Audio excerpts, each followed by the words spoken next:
One of the more celebrated local arts events is on the horizon here at Central Library.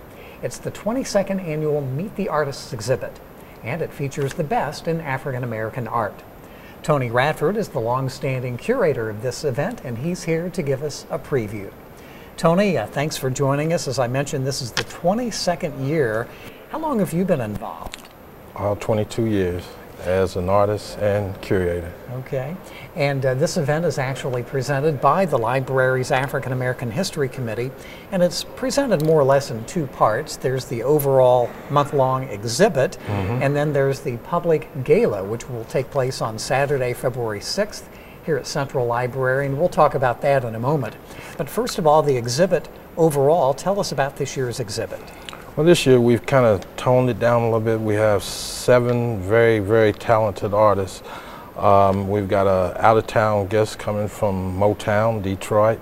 Very interesting artist. He's a scratchboard artist. I went to an exhibit this summer, and I really didn't know what scratchboard was all about, but fell in love with his work and invited him to come join us for Meet the Artist. So he's going to be here. We have another, each year I try to get somebody that's kind of off the wall. We've got a young guy named Loban who's going to do portraits with vinyl, musical talents like Michael Jackson, Jimi Hendrix, and it's all done with cracked and broken up vinyl. Interesting. Yeah.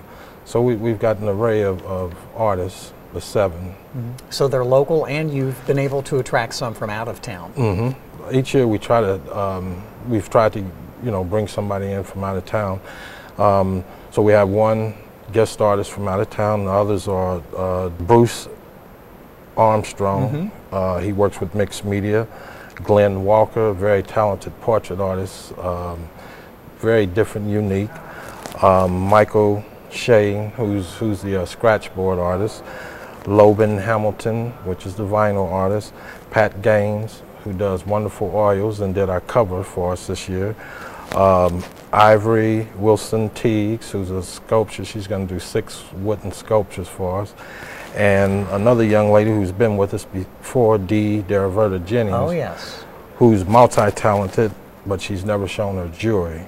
So I asked her to show her jewelry this year. Wonderful pieces. Very good. We have our youth artist, Kiera Smith, who's been with us before. She'll be here at the opening selling her product. She's a college student, so she's earning money to go to school. So we hope that everybody comes out and supports her and buys some of her stuff. And this year, our youngest artist ever, 2-year-old sensation. 2 years old. 2 years old, wow. Dior Allen. And I had to say she's my granddaughter, but I discovered that she loves to draw, and she's really intense, and she sticks with it. She's just, when she comes over, I've bought her paper, pencils, pens, and she's just gone for it. So I'm going to frame some of her work and put it on display. So that's a good lineup. It may be fewer in number, but still the quality is there. And how would you say this event has grown over the years in terms of its stature and its place in the African American arts community? It's grown in leaps and bounds. I mean, when we first started, it was just something to, get a little exposure and bring the light on African American artists and do a really nice reception. And I'd say the first year we had about 125 people in a jazz band, and it's grown to almost 3,000 people of all ages and discipline, from birth. I mean, we've seen tiny babies to, I think the oldest lady that we had in the audience was 96 years old. Wow. So the exhibit begins in February, runs through February, that is. Where will it be on display throughout Central Library? It will be on display in the St. Clair Street Gallery, which is at the entrance of St. Clair to your left.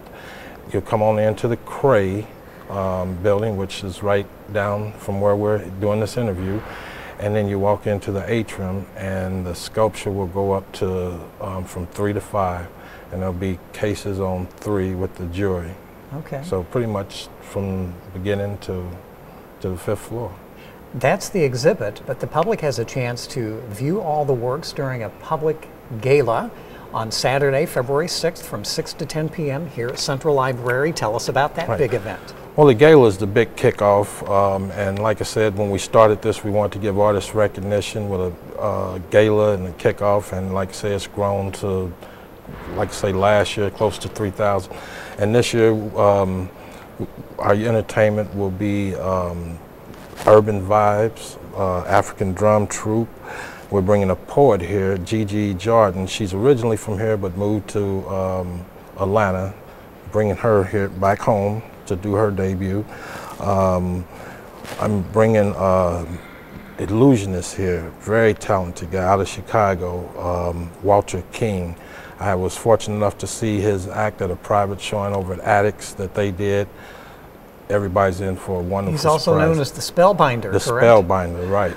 And he's got a good show, and not only is it, you know, illusions and magic, he does the history of black magicians.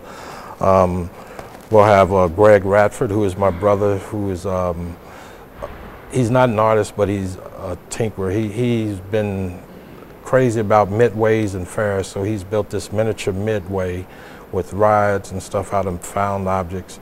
He will unveil that piece and do a little lecture. New Soul Theory will be our band, very talented band, very talented singer. And of course our fashion show will end it, and we're bringing back Raymond Gray from last year, who did a spectacular job for us, and just everybody wanted to bring him back, so we look forward to that. And again, that's the gala. We want for everybody to come out. It's from 6 to 10. It's free and open to the public. On Saturday, February 6th, and it's part of the overall Meet the Artists exhibit featuring the best in local African-American art. And Tony, thanks for joining us. Best of luck again with this, Thank you. This year's event. For more information, you can visit the library's website at imcpl.org.